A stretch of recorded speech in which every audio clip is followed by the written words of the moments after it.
Je m'appelle Nora Voss, j'ai 29 ans et il y a 2 mois, ma mère m'a appelé la veille du dîner de fiançailles de ma sœur pour me dire de ne pas venir, non pas parce que j'avais fait quelque chose de mal, non pas à cause d'un conflit dont j'ignorais l'existence. Elle a dit: le lieu a un nombre de places limité et nous avons déjà confirmé avec le restaurant.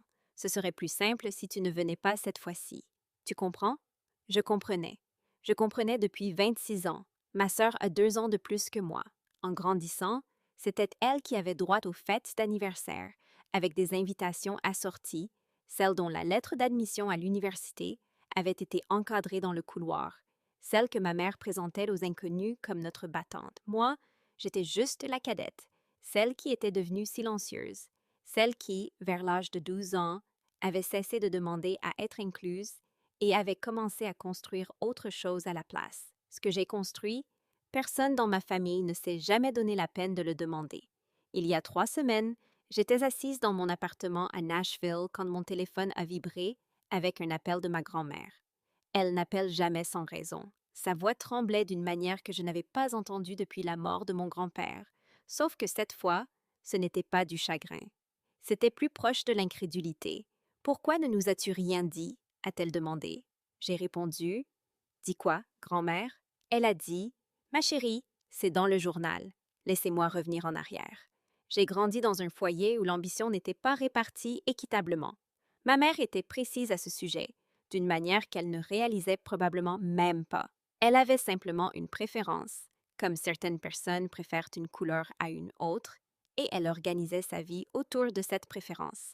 Ma sœur avait des vêtements neufs chaque année pour la rentrée. Moi, j'ai porté ces vieux vêtements jusqu'à ce que je sois assez grande pour acheter les miens. Ce n'est pas une plainte sur la pauvreté. Nous étions à l'aise. C'était un choix. Un petit choix, peut-être, mais de petits choix répétés pendant 18 ans finissent par former quelque chose de mesurable. La seule chose que j'avais, et à laquelle personne ne prêtait attention, c'était mon palais. Je sais que ça paraît étrange, mais j'étais l'enfant capable de faire la différence entre la sauce tomate que ma mère préparait l'été, avec les tomates du jardin, et celle qu'elle faisait l'hiver, avec une boîte de conserve. Je sentais quand le beurre d'une recette était salé ou non salé. Je savais quand un plat avait besoin d'acidité et quand il avait besoin de matière grasse. Ma mère trouvait ça agaçant. Ma sœur trouvait ça bizarre. Mon père, qui n'était pas particulièrement méchant, mais pas non plus très perspicace, pensait juste que j'étais difficile. À 17 ans, je savais que je voulais cuisiner professionnellement.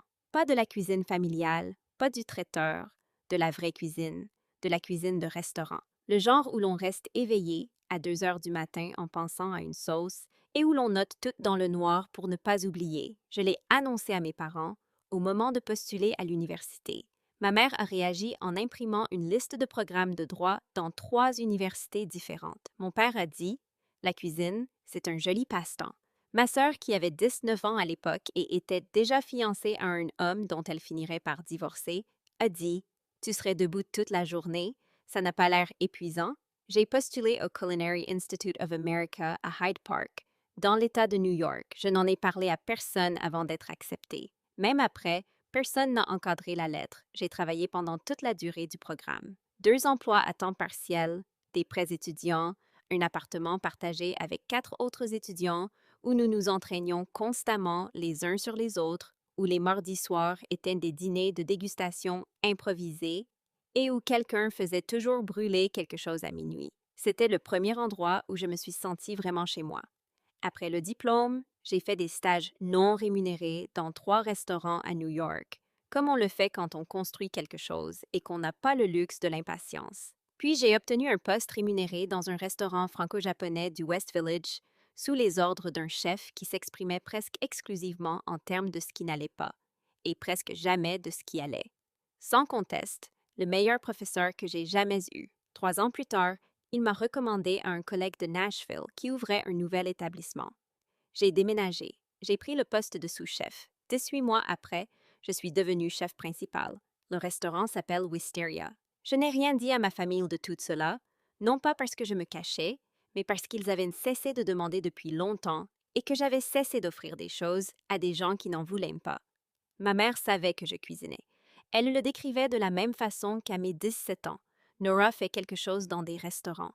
De temps en temps, Elle travaille dans une cuisine quelque part. Une fois, lors d'une réunion de famille à laquelle j'ai réellement assisté, elle a dit à son amie: On espère toujours qu'elle trouvera quelque chose de plus stable, mais vous savez comment sont les créatifs. Son amie a hoché la tête avec sympathie.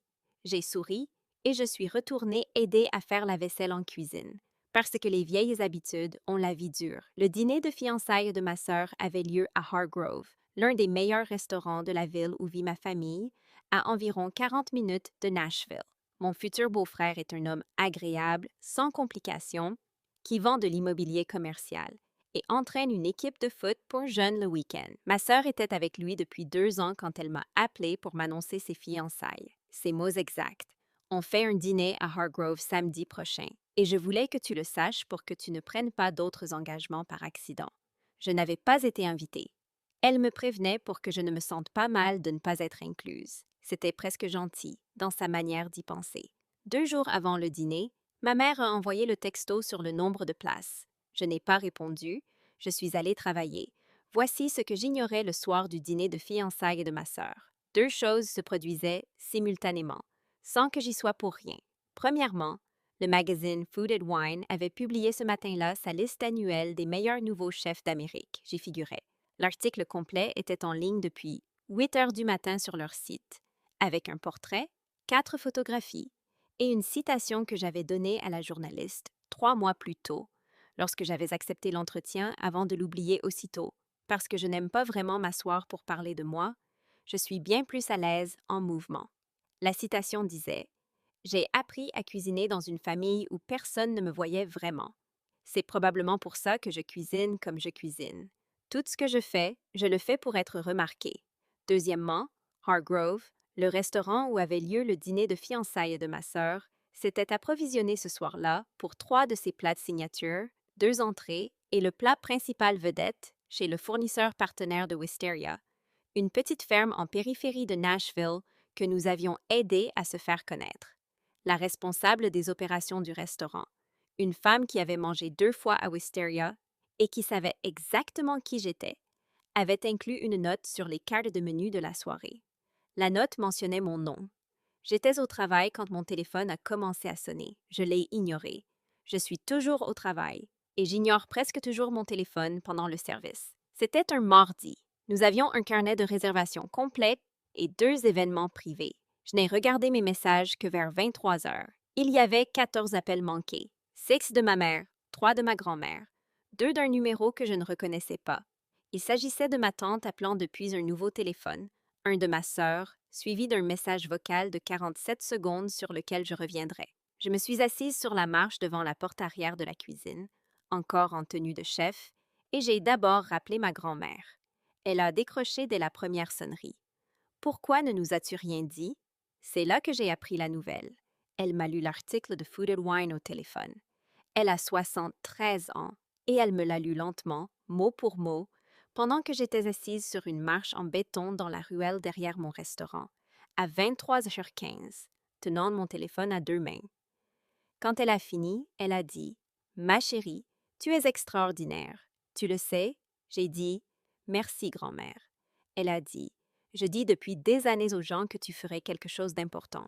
Je ne savais juste pas quoi leur dire. Maintenant, je sais. Je veux vous raconter ce qui s'est passé au dîner de fiançailles de ma sœur, parce que je n'y étais pas, mais j'en ai eu des échos par bribes, de ma grand-mère, de ma tante, qui m'a appelée le lendemain matin, avec un plaisir à peine dissimulé, de ma cousine, présente en tant qu'accompagnatrice, qui m'a envoyé un message vocal à 1 heure du matin, essentiellement composé de chuchotements et de rires mêlés.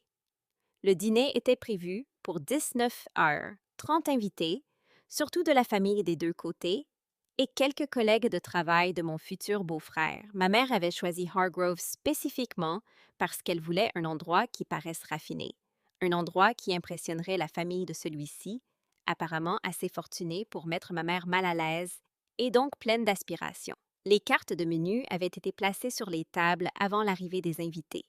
C'est là que la soirée a commencé à s'écarter du plan de ma mère, la sœur aînée de mon futur beau-frère, une femme dont j'ai appris depuis qu'elle est critique culinaire pour un magazine régional et qu'elle prend les restaurants très au sérieux, a pris la carte du menu et lu la note du fournisseur. Elle a levé les yeux. Elle a demandé, à personne en particulier, est-ce que quelqu'un ici est apparenté à Nora Voss? Ma mère a dit, pardon? Elle lui a montré la carte. Nora Voss. Elle vient d'être nommée sur la liste des meilleurs nouveaux chefs de Food and Wine. Son restaurant a fourni une partie de ce menu. C'est vraiment impressionnant. Ma mère a regardé la carte. Elle a regardé ma sœur. Elle a regardé de nouveau la carte. Voss, c'est mon nom de jeune fille, a-t-elle finalement dit. C'est votre fille? Il y a eu un silence. Selon ma cousine, il a duré assez longtemps pour devenir une réponse en soi. C'est notre cadette, a dit ma mère. Elle travaille dans la restauration. La famille de mon futur beau-frère, 7 personnes assises au même bout de la table, avaient déjà retrouvé l'article de Food and Wine sur leur téléphone au moment où le premier plat est arrivé. La photo du portrait, prise dans la cuisine de Wisteria, me montre en veste de chef debout devant le pass, pas exactement souriante, mais regardant directement l'objectif avec une expression qui dit « Je sais exactement où je suis et je l'ai mérité ». Apparemment, l'un des cousins a retourné son écran vers ma sœur et a dit « Elle vous ressemble, c'est votre sœur ». Ma sœur a répondu « Oui ». Sa voix, selon ma cousine, ressemblait au bruit d'une porte qui se ferme. Voici ce qu'a fait ensuite ma mère, et je le sais parce que ma tante était assise assez près pour l'entendre. Elle s'est penchée vers la femme à côté d'elle, la mère de mon futur beau-frère, et a dit à voix basse, pas assez basse cependant, « On est très fiers d'elle, bien sûr. Elle a toujours été l'indépendante. Elle ne reste pas vraiment en contact, mais c'est juste sa nature.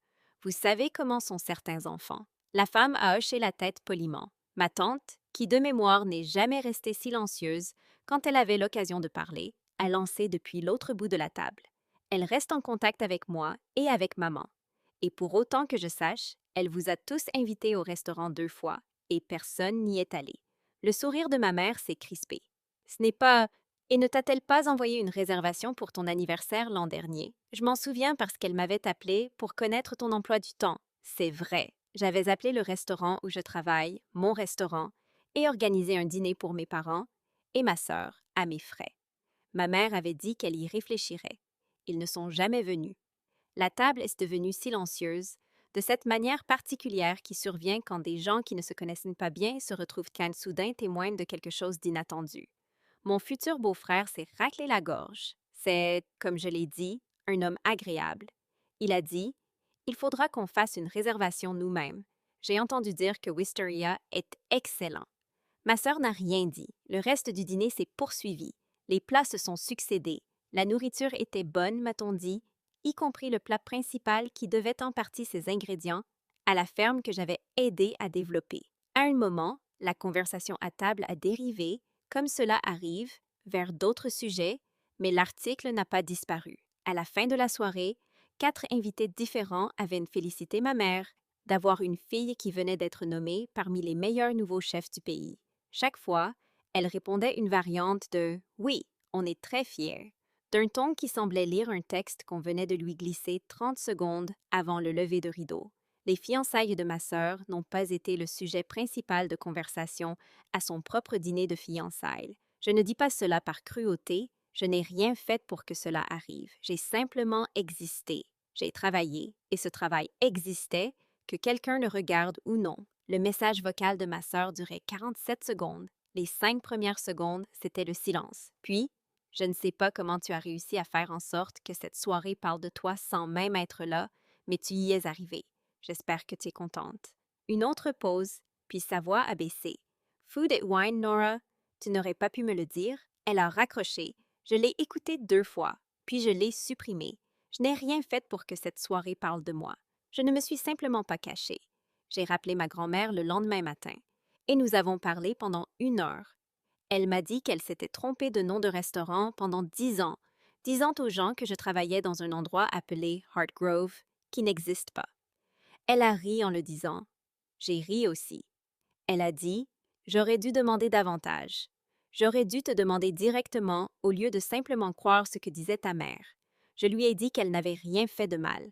Elle a demandé « Tu me cuisineras quelque chose un jour, dans ton restaurant? » J'ai répondu « Grande-mère, je te cuisinerai n'importe quoi, où tu voudras. » Elle a dit « Bien, parce que je crois que j'ai raté quelque chose. » Ma mère a appelé 2 jours après le dîner. J'ai laissé sonner jusqu'à la messagerie.